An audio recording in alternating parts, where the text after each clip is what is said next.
Muito boa tarde.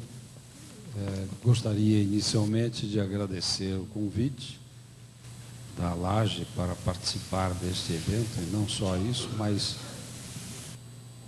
o apoio que nós pudemos oferecer a a organização e a mobilização para este evento, porque entendo que a Protec é uma entidade absolutamente empenhada em disseminar as informações necessárias e mais até ações que possibilitem facilitar o caminho para as empresas. Claro que uma nova metodologia, como a inovação aberta, o P&D aberto, através de rede, tem um grande interesse para todos nós e, por esta razão, apoiamos este evento. Mas a nossa posição e a razão de ser da nossa existência é justamente a mobilização do setor produtivo organizado, ou seja, das suas entidades de representação, para que se alcance, para que se consigam políticas públicas específicas para promover um ambiente e um estímulo à inovação no país. E por que a necessidade dessas políticas públicas? Olha, isso é simplesmente histórico. Não há nenhum país de industrialização tardia, quer dizer, um país que não veio lá da origem do processo da Revolução Industrial, mas que tenha se tornado um país industrializado recentemente, do século passado para cá, que não tenha alcançado isto através da ação direta de políticas públicas. Assim foi o Japão, que teve um papel fundamental no MITSE, né, que é o Ministry of International Trade and Industry, que promoveu a industrialização e a competitividade das indústrias japonesas no mundo inteiro.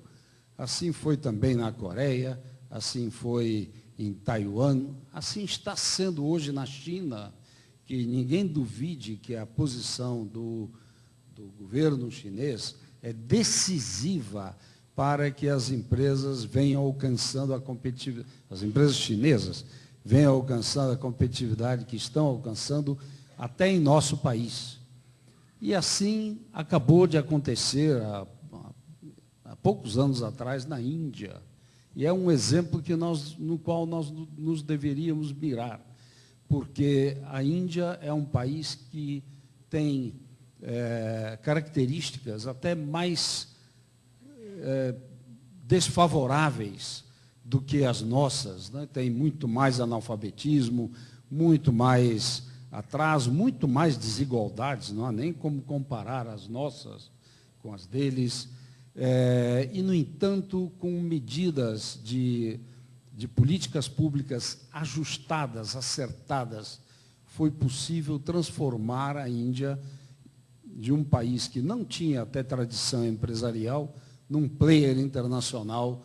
Hoje ouve-se falar do papel das empresas da Índia em vários segmentos da indústria mundial.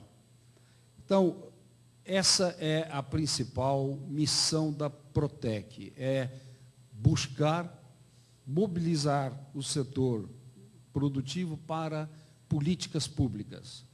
Naturalmente, as ações individuais, as metodologias, o uso de metodologias avançadas é uma possibilidade para empresas pontualmente, mas sem uma articulação sistêmica, nós dificilmente alcançaremos o status de ser uma economia competitiva em nível mundial.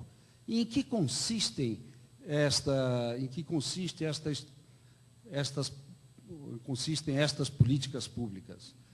Bem, se nós observarmos como os outros países se desenvolveram, passaram de um estágio atrasado para um estágio de emergentes e hoje alguns até são países ricos, né, como o Japão, e pode-se dizer que Coreia e Taiwan também estejam aí enquadrados, veremos que isto se baseou em dois elementos fundamentais, independentemente de outros secundários. Há muitos, o elenco de medidas é muito amplo, mas nós precisamos, e aqui eu falo pela minha formação profissional de físico, né?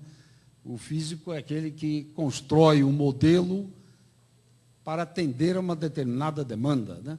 Por exemplo, o Galileu Galilei, para elaborar a lei da gravidade no século XVII, o que ele supôs? Ele supôs que não havia ar. Quer dizer, a ideia de que a cidade de Pisa não tinha ar parece totalmente descabida. E, por exemplo, para muitas outras profissões, ou muitas outras formações, seria uma coisa impossível construir um modelo como tal.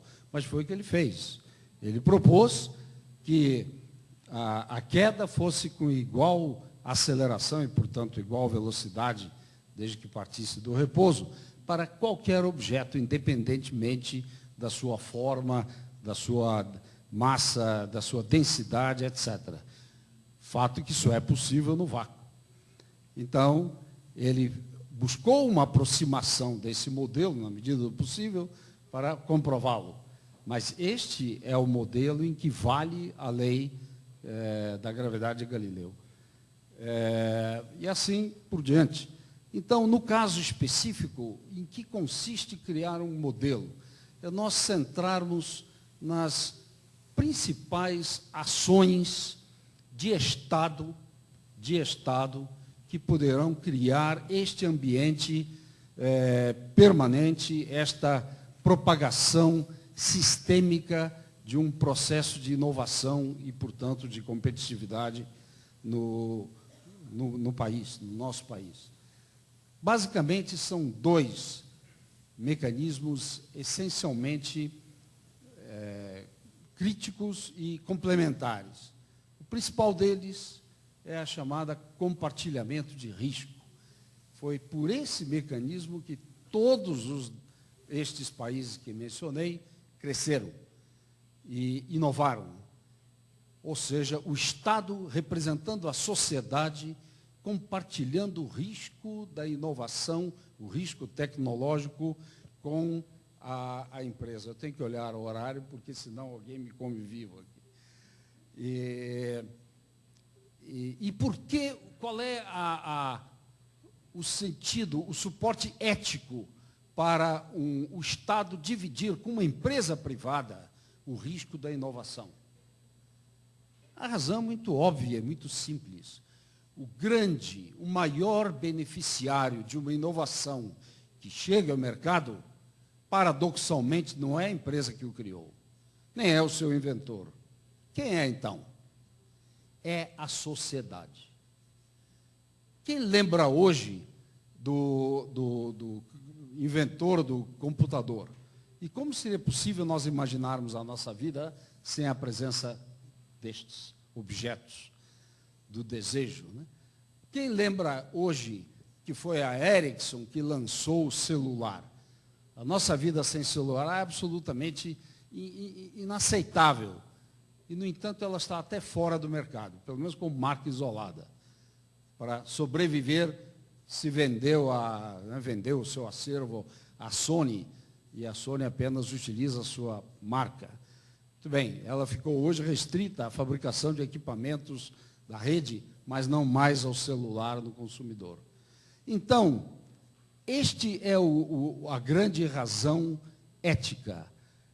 O grande beneficiário da inovação é a sociedade, porque é com a inovação de cada empresa que a sociedade, como um conjunto, consegue avançar, tornando-se competitiva e alcançando, para benefício desta sociedade, parcelas de mercado internacional, e não se restringindo apenas ao crescimento do seu próprio mercado. Aqui no Brasil, em particular, isto é muito visível, porque qualquer agregação de valor, de faturamento, em uma empresa,